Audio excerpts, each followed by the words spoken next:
Tradicionalna regata na Drinskom jezeru, kao takva jedinstvena u Evropi, u nedelju 1. avgusta okupila je preko 400 plovila i oko 5000 učesnika. U organizaciji opštine i turističke organizacije Malog Zvornika vožnja od Velike reke do Sakara trajala je 4 sata, a učesnici iz raznih krajeva Srbije te iz Republike Srpske i Bosne i Hercegovine, Crne Gore i inostranstva uživali su kako u lepoti same Drine i jezera, tako i u dobroj atmosferi. Naziv višednevne manifestacije Drina je smisao života, u okviru koje je održana regata, apsolutno oslikava realnost Malog Zvornika, rekao je Zoran Jevtić, predsjednik opštine. Mali Zvornik da ostane mali samo u nazivu, veliki na turističkoj mapi Srbije i da će svi ovi ovde poneti lepe utiske i da će nam doći mimo ovih manifestacija, jer ovde iskreno, evo ovde gde prolazim, nema ležaja slobodno.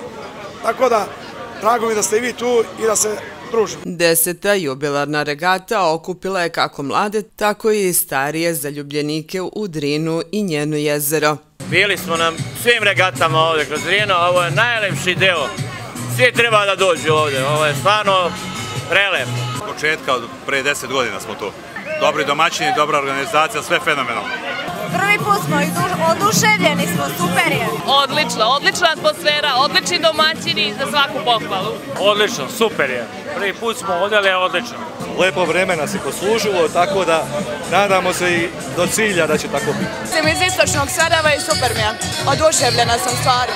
Dolazim iz Malog Zvornika, nisam prvi put, već 4, 5, 6 puta, ne znam ja koliko. Super se provodimo, vreme je lepo, atmosfera je dobra.